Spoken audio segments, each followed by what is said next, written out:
Bien, buenas tardes. Un saludo a todos, espero estén bien. Voy a continuar con la explicación que no terminé ayer de la última parte de asteroideos y luego voy a pasar a utilizar otras diapositivas para entonces hablar de las demás clases, ¿verdad? De la clase de ofiuroideos, equinoideos, holoturoideos, crinoideos y concentricicloideos. Bueno, entonces, quiero terminar nada más con estas últimas ideas en relación a la clase asteroidea que no terminé ayer. Y en esta diapositiva que están viendo en este momento, lo único que quiero reiterar es que em, la reproducción asexual que tiene lugar en la clase asteroidea, pues básicamente se basa en la capacidad que tienen las estrellas de mar de fragmentar partes de su cuerpo. Y el término escisión, quiero dejarlo claro también. Utilizo esta diapositiva como una referencia, nada más, como dice aquí, lo que se quiere ilustrar aquí en esta diapositiva que tienen en pantalla en este momento.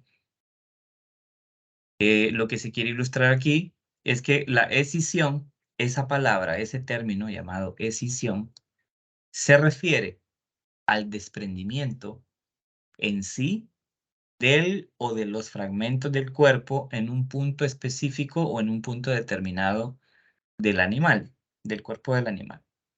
Y que luego el proceso o el mecanismo asexual de reproducción es la fragmentación. Entonces, para que quedemos claros, la estrella de mar, por su capacidad de regeneración, puede provocar una escisión, que sería una división, una separación o un desprendimiento en un punto específico del cuerpo de una parte.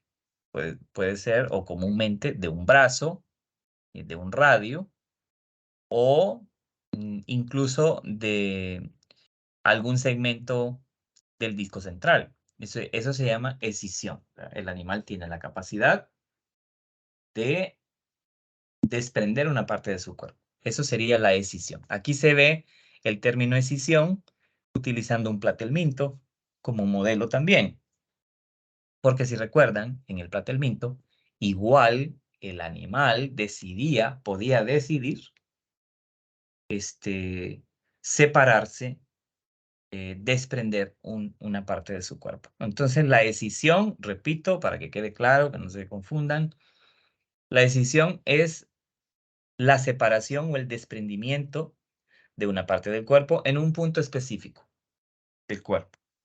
Ahora, lo que pasa después, el fragmento que queda libre, si tiene las células suficientes para reproducir a un individuo adulto a partir de esas células, entonces, en ese caso, es un tipo de reproducción asexual llamado fragmentación. Y por eso estoy ilustrándolo de esta manera. Ahora bien, muchas veces lo que ocurre con el desprendimiento de partes de una estrella de mar no necesariamente tiene que ver con la reproducción en sí, porque una estrella de mar puede decidir separarse de un fragmento de su cuerpo, de un brazo, por ejemplo, de un radio, que es lo más común, cuando siente el ataque de un depredador o se siente amenazado. Entonces, se provoca una escisión, separa un fragmento y el fragmento, como va a quedar moviéndose, va a llamar la atención del depredador y el depredador lo va a atacar y se lo va a comer. Mientras que el cuerpo de la estrella o la estrella en sí se va y de esa manera evita la muerte. En ese caso, la decisión que se provoca la estrella no es para reproducirse, sino es más bien para sobrevivir, ¿no? Es un mecanismo de defensa. Por otro lado, si la estrella de mar, por un accidente, digamos que ya sea porque otro animal quiere comérsela y la muerde y la daña, el animal puede desprender esa parte dañada para lo mismo, hacer que el depredador o el atacante se quede concentrado con esa parte y no con el cuerpo general del animal para poder escapar. O por otro lado, una corriente marina, una corriente del mar, que arrastre al animal y lo golpee contra una superficie dura, una roca, por ejemplo, puede también desprender esas partes. Si la parte que se desprende o se daña, destruye el anillo nervioso central que hay aquí en el disco central, o una gran parte de ese anillo nervioso, ya difícilmente eso podría provocar una adecuada regeneración. Entonces, es como cuando nosotros tenemos un accidente y tenemos una amputación a nivel del codo. Em, Usted va a poder seguir moviendo el antebrazo, el brazo, perdón, que es lo que le queda, ¿verdad? Del hombro hacia abajo, porque no se ha dañado los nervios principales, digamos, que inervan esa zona. Pero si usted pierde desde el hombro, y está perdiendo nervios principales, probablemente, aparte de la amputación de toda la extremidad, igual usted va a tener un movimiento restringido en la zona, un daño considerable y sería incapaz de recuperar. Entonces, estas son consideraciones importantes que tenemos que considerar al momento de estudiar la regeneración, sus causas y la reproducción asexual. Hoy otras cosas que quiero recordar con relación a los asteroideas, y me voy a ir un poquito más arriba, en esta misma presentación, y es que recuerden, bueno, no es en esta, es en la otra. Ok, voy a utilizar la otra presentación, sí, acá. Recuerden que habíamos dicho que en los equinodermos hay un desarrollo larvario, que las larvas son bilaterales y que luego sufren una metamorfosis para convertirse en unas larvas radiales. Ok. Estas larvas que ustedes ven en este diagrama, que son las mismas que aparecen en el libro de Hickman, son larvas de equinodermos. La A y la B son las larvas de las asteroideas. Recuerde que primero, en asteroideas tenemos una larva bipinnaria, que no tiene prolongaciones, es una larva ciliada, que puede nadar en el agua, y que después de desarrollar unas ciertas prolongaciones en el cuerpo, estas que se vienen aquí, estas extensiones del cuerpo larval, se convierte de bipinnaria en una larva braquiolaria, que también es una larva nadadora, que también es una larva ciliada, que puede nadar en el agua. Y luego de eso, de la braquiolaria se va a convertir en un organismo adulto. Ahora, algo que estuve investigando, de hecho, ayer para actualizarme, porque la biología así es, tenemos que actualizarnos. Yo les había dicho que en asteroideos no había una etapa pedunculada de la larva, o sea que la larva no llegaba al sustrato y necesariamente desarrollaba un pedúnculo para unirse a ese sustrato y seguir desarrollándose.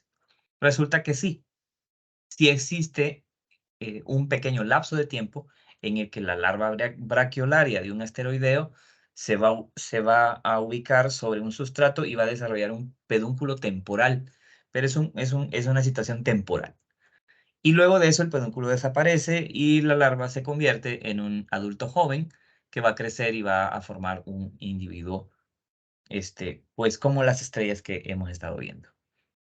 Ahora bien, vean que todas estas larvas que ustedes están viendo, si ustedes buscan el centro de la larva y dibujan un plano de simetría que corte el cuerpo de la larva en dos, usted va a tener una simetría bilateral, tanto aquí como acá, incluso en estas otras, ¿no? Estas son las formas que tienen, miren que estas son dibujos nada más. La larva Ophiopluteo, ese es el nombre de la larva, es bilateral de las ofiuroideas, ahorita vamos a hablar de las ofiuroideas. Miren que bilateral también. Si usted parte aquí el cuerpo del animal en dos, de la larva, en dos partes con un plano de simetría, usted va a obtener dos secciones especulares. La larva equinopluteo de los equinoideos, igual es bilateral. La larva auricularia de los holoturoideos también es bilateral. Y la larva doliolaria de los crinoideos igual es bilateral. Todas estas que están aquí son larvas, estadios larvales de los equinodermos. Estas primeras dos, asteroideas. Esta C, ofioplutio, de las ofiuroideas, de las ofiuras. Equinoplutio de los equinoideos, erizos de mar, dólares de arena, galletas de mar, como le llamamos comúnmente, erizos acorazonados, tienen este tipo de larva, equinoplutio. Auricularia sería la larva propia de los holoturoideas, de los pepinos de mar, y la doliolaria sería la larva propia de los crinoideos. Y aquí se explica básicamente la teoría axial, extraaxial, que nos dice cómo es que se lleva a cabo de manera muy detallada, pero no lo vamos a explicar tan detalladamente en este momento. Solo algunas cosas, algunos aspectos. Aquí es cómo se da la metamorfosis de las larvas. Esa metamorfosis que hace que la larva pase de ser bilateral a una larva, a un preadulto radial. Entonces, lo que ustedes ven en color, como un anaranjado, como rojizo, marrón, es la región axial, en donde básicamente encontramos la boca y el ano en posiciones contrarias en el plano corporal. Y vean ustedes cómo esa metamorfosis también nos muestra cómo hay regiones del celoma, estas partes que están aquí como en blanco, que se van a convertir en estructuras internas del celoma, por supuesto, este sistema vascular acuífero y todas aquellas prolongaciones y vaginaciones del celoma. Estos sufren una reorientación, reorganización. Y entonces vean ustedes cómo en esa metamorfosis las posiciones relativas de esas partes, ano, boca, hidrocele, somatocele, van a cambiar y van a dar un giro como de 90 grados más o menos, para luego dar lugar a una disposición diferente que va a tener el desarrollo de esas partes en el organismo adulto. Entonces, aquí está explicado de una manera, pues, bastante corta, pero en realidad es un proceso bastante largo. Lo importante de esto es que ustedes tienen que entender que em, todo el interior de la larva, las regiones celomáticas o que darán lugar a los espacios celomáticos y a las estructuras celomáticas se van a reorganizar, se van a reorientar y en el organismo adulto van a tener otra posición, una posición diferente a la que tenían en el desarrollo embrionario, a la que tenían en el desarrollo de la larva en sí. Y como han cambiado la orientación y la disposición de esas partes en el cuerpo, por eso es que la simetría cambia, ¿verdad? A ver, ¿qué otra cosa había que recordar acá? Bueno, solo recordar de manera muy general. Recuerde que en los equinodermos, las estrellas de mar y los crinoideos poseen surcos ambulacrales abiertos en la región oral, ¿verdad? Entonces vea usted que esta parte oscura que usted está viendo aquí de una estrella de mar es un surco ambulacral, es un surco, una hendidura, y está abierto porque se nota que es un surco, que alrededor están los pies ambulacrales, luego están las espinas y las otras estructuras que son extensiones del celoma. Y también en crinoideos, los surcos ambulacrales son abiertos. En los demás grupos, en ofiuroideas, en holoturoideas y en equinoideos, los surcos ambulacrales están cerrados. Incluso usted se puede fijar acá en la imagen. Usted mira este erizo de mar o el cuerpo del erizo de mar haciendo a un lado o no mostrando las espinas. Usted ve que hay ambulacros, hay regiones ambulacrales, aquí están fusionadas al cuerpo, pero no observa usted ninguna abertura, ninguna hendidura, ningún surco. Lo mismo pasa con las soluturoideas. No hay surcos abiertos, los surcos son cerrados. Y lo mismo pasa con las ofiuroideas, surcos ambulacrales cerrados. Bien, entonces, ahora sí pasemos a la explicación de, pues, quiénes son las ofiuroideas, ¿no? Vamos al otro grupo. Voy a hacer uso de otra presentación, una presentación distinta por cuestiones de tiempo y una serie de cosas más. Vamos a hacer uso de esta presentación. Ofiuroideas. Las ofiuroideas, ¿quiénes son? Son las estrellas de mar, aunque no se les llama realmente estrellas de mar, sino que se les llama estrellas de brazos frágiles o estrellas de brazos serpenteantes. Así es como se les llama comúnmente.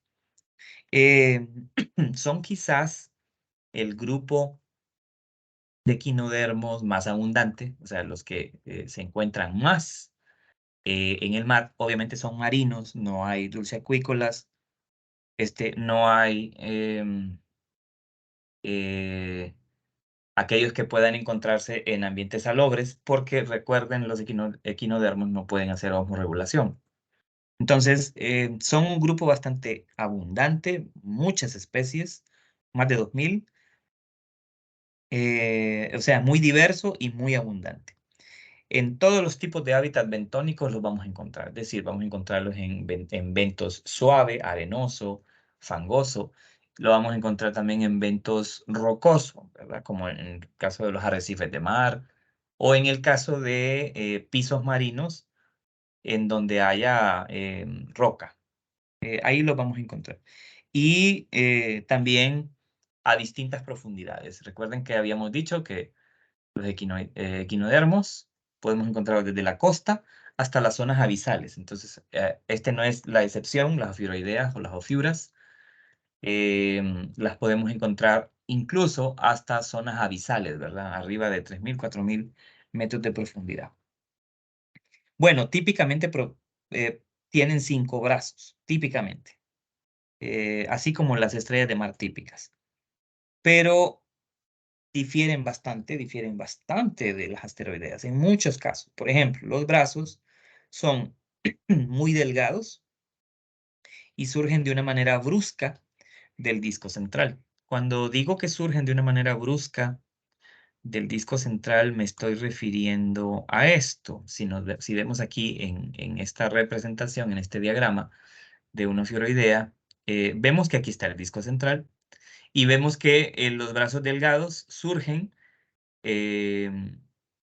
fortuitamente o bruscamente de alguna parte de ese disco central. En el caso de las estrellas de mar, si nos vamos más arriba, en este mismo diagrama, en este mismo libro, este es un libro, vemos cómo los radios o los brazos de las estrellas de mar verdaderas, las asteroideas, surgen del disco central, pero tienen un tamaño bastante grande, son masivas y como que no se distingue muy bien el punto de inserción al disco, diferente con las ofiuroideas.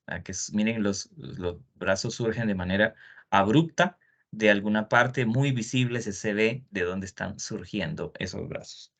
Otra cosa de los brazos es que eh, no tienen extensiones o no contienen, mejor dicho, órganos, los brazos. Recuerdan que las asteroideas, los órganos internos se prolongaban del disco central hacia los brazos. Aquí no.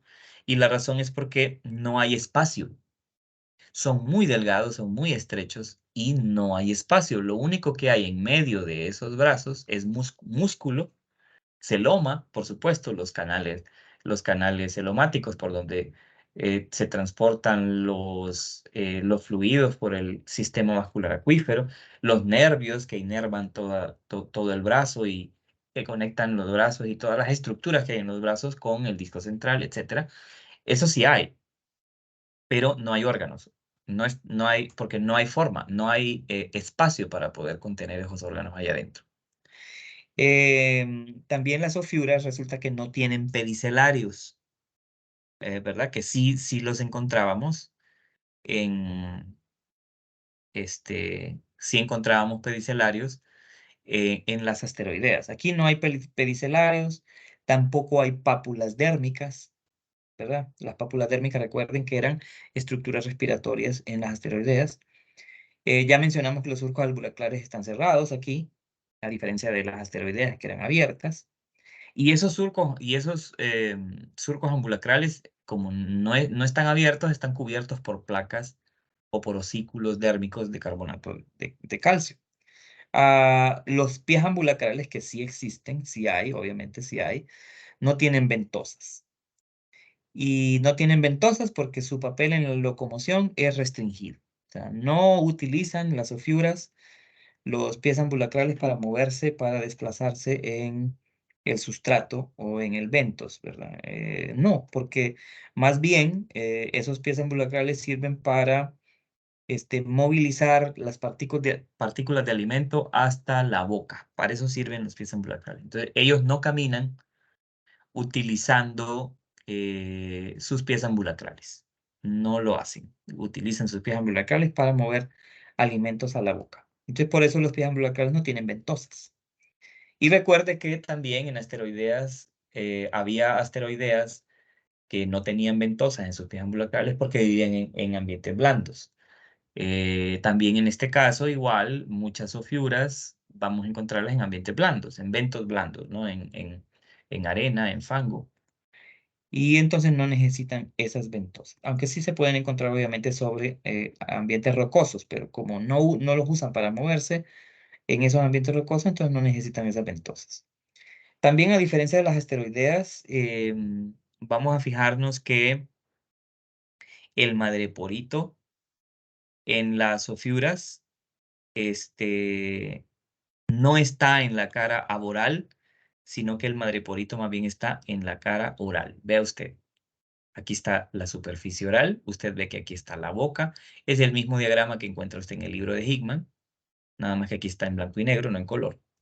Entonces vea la boca y vea que dice por acá, en una de estas estructuras que es una placa de carbonato de calcio que tiene la forma de un diente, de hecho así se le llama, a estas de aquí se le llaman dientes. eh, que forman mandíbulas. A esos dientes van a formar unas mandíbulas con las que van a triturar la comida, las partículas de alimento. Entonces miren que sobre una de esas placas de carbonato de calcio que forman los dientes, las mandíbulas, está el madreporito. A diferencia de las asteroideas que el madreporito estaba, ¿a dónde? Estaba en la superficie aboral, no en la superficie oral. Tampoco aquí hay ano. Aquí debería de haber un ano también en alguna superficie, pero no hay. No hay ano tampoco. Am, a ver, ¿qué más? ¿Qué más podemos decir de las diferencias? Los pies ambulacrales no tienen ámpulas tampoco. ¿Recuerdan el sistema vascular acuífero que encontrábamos? A ver, vamos al sistema vascular acuífero. En Ofiuras no ocurre esto. Miren, aquí está el sistema vascular acuífero. Entonces vean que encima de los pies ambulacrales encontrábamos ampollas. Esto que dice ampolla o que también se le llama ámpula, no hay en ofiuroideas. No hay ámpulas o ampollas en los pies ambulacrales. ¿Qué hacía la ámpula o la ampolla? Se contraía porque había unos músculos encima o alrededor y hacía que el agua a presión pasara hacia el pie ambulacral y este se extendiera y pudiera moverse. Entonces, ¿qué es lo que hace que el pie ambulacral se extienda y se mueva? La musculatura del mismo pie ambulacral. No hay ámpula, entonces no hay esta estructura. Otra cuestión es que los brazos de las ofiuroideas están articulados de una manera bien particular. ¿De qué están formados esos brazos? Bueno, si ustedes ven, están tapizados de placas dérmicas de carbonato de calcio que están como articuladas una junto a la otra o una con la otra.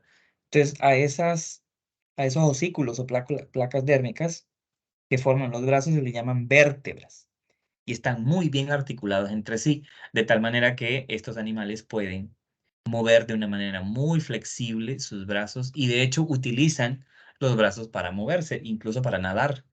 No solamente moverse en el ventos, sino también para impulsarse un poco a manera de nado. Es un nado obviamente muy, muy lento, pero pueden ayudarse con los brazos porque los brazos sí se pueden mover de manera más flexible debido a que están articulados de esta forma, ¿verdad? Están formados de estas piezas, de estos osículos dérmicos que están unidos unos contra otros y que lo que une todas esas placas y osículos dérmicos de los brazos son músculos internamente.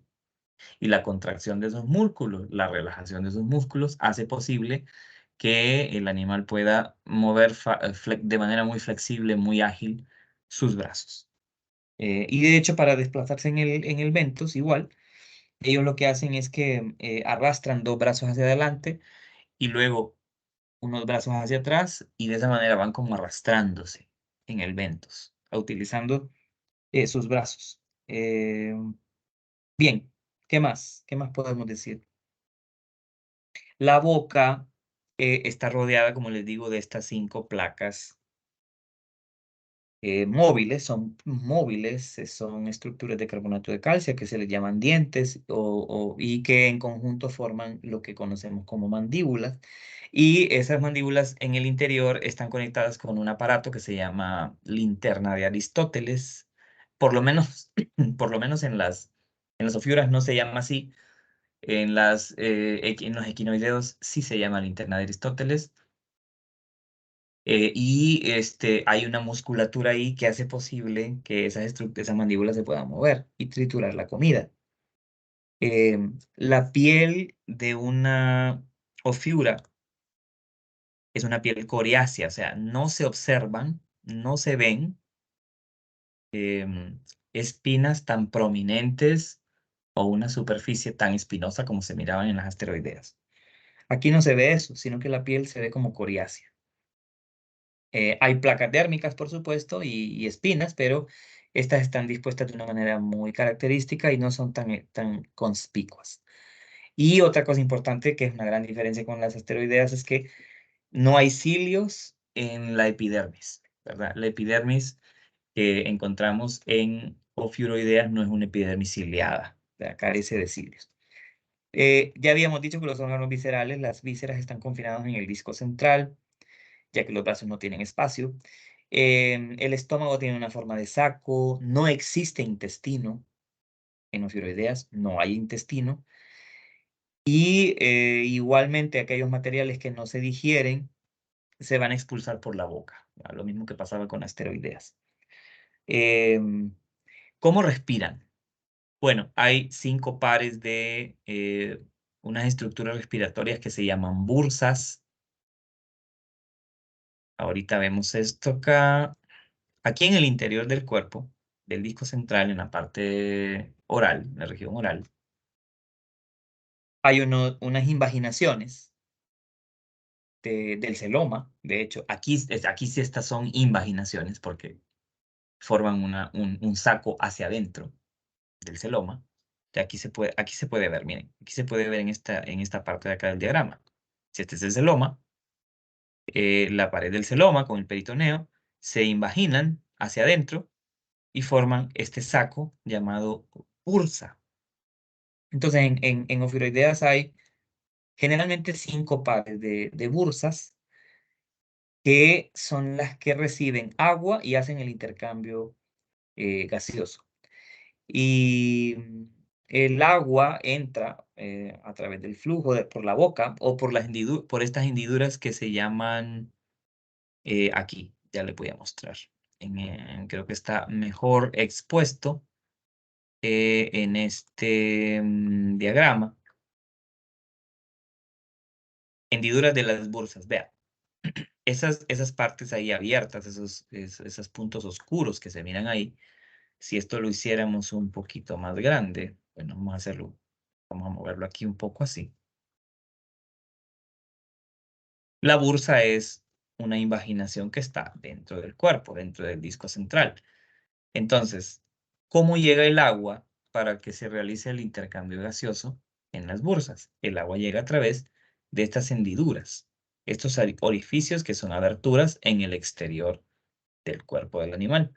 El agua entra por ahí, entra a las bursas, se lleva a cabo por difusión de gases el intercambio de oxígeno, CO2, y de esa manera es como se da la respiración. Entonces, ofiuroideas respiran por bursas y no por pápulas, como ocurría en asteroideas o incluso en asteroideas en algunos. La respiración, el intercambio gaseoso también se puede dar a través de los pies ambulacrales. Aquí no ocurre eso. ¿Qué otra cosa? También las bursas, si volvemos a la diapositiva que estábamos viendo, también las bursas, si ustedes se fijan, después de las bursas, siempre en el espacio celomático, encontramos las gónadas. Entonces las bursas también sirven para recibir los gametos, ¿verdad? Se reciben los gametos en muchas ocasiones. A partir de la bursa sale el gameto hacia el exterior porque también en ofiuroideas la reproducción puede ser sexual y asexual. Si es sexual, la gónada produce el gameto llega hasta la bursa y de la abertura de la bursa hacia afuera es como sale al exterior el óvulo o el espermatozoide. La fecundación entonces va a ser externa y se va a formar una larva. ¿Ok? Pero además de eso, en algunos casos, este, también hay especies de ofiuroideos que incuban en las bursas, incuban las larvas. O sea que la larva es fecundada muy cerca de acá, del exterior del cuerpo, pero se retrae, se guarda, se aloja en, en la bursa y luego cuando ya tiene un desarrollo bastante avanzado, puede salir por esta hendidura o puede romper la pared del cuerpo y salir por la superficie aboral del cuerpo hacia afuera para que se desarrolle hasta un organismo adulto. Entonces, eso puede ocurrir también. ¿Qué más? La larva es una larva ofioplúteo con banda ciliada, es una larva ciliada también. Es una larva de vida libre, puede nadar. Y aquí sí también, aquí hay una cosa importante, que aquí no hay, durante la metamorfosis de la larva, no existe una fase sésil temporal, no hay formación de un pedúnculo temporal, como sí ocurría en algunos asteroides, ¿verdad? Ahora, sistema acuífero, nervioso, emal, son bastante semejantes a las estrellas de mar verdaderas. eh,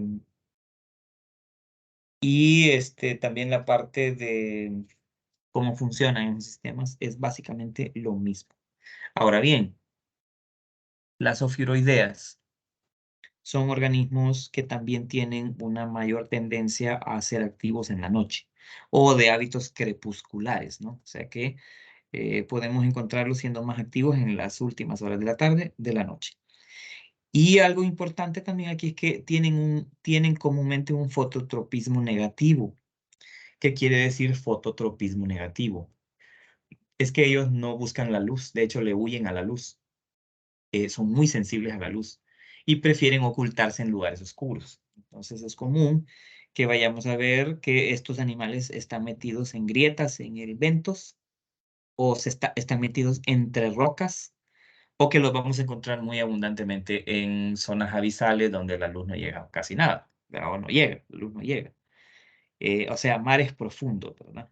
Y en mares profundos comúnmente están al descubierto porque como la luz no llega hasta ahí, entonces se encuentran ahí en el vento regados por aquí y por allá. Se alimentan de qué cosas? De partículas que caen del agua o de partículas que ellas van encontrando a medida que se mueven en el ventos. Ellos se van moviendo en el ventos y van encontrando partículas. Entonces, digamos que son suspensívoros, se dice que algunos son filtradores por el tamaño de las partículas que captan en su cuerpo y que filtran en su cuerpo. Entonces, se puede llamar también algunas que son filtradores. Y los pies ambulacrales, como ya decíamos, tienen un importante papel en el transporte de alimentos hasta la boca, no en la locomoción.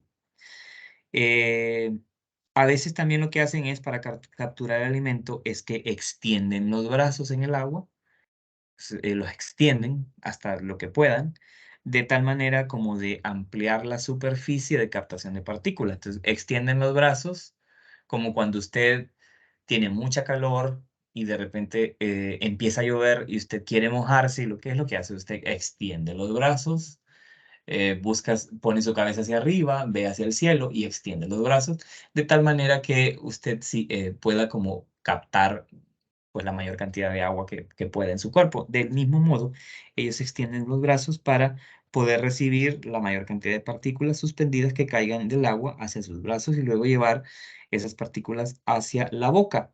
¿Cómo las llevan hacia la boca? También hay moco que facilita el movimiento, ya que no hay cilios, porque no hay epidermis ciliada, el moco ayuda, junto con el movimiento de los pies ambulacriales o de los podios, ayudan a movilizar esas partículas hasta el cuerpo, hasta la boca. Ahora bien, la regeneración y la autotomía aquí están incluso más marcadas que en asteroideas, muchísimo más marcadas. ¿Por qué? Porque son más frágiles. Entonces es más fácil que se fragmenten, que se destruya su cuerpo, que se golpeen, que se les caigan los brazos o que les arranquen los brazos. Entonces aquí está, está mucho más marcada la regeneración y la misma autotomía.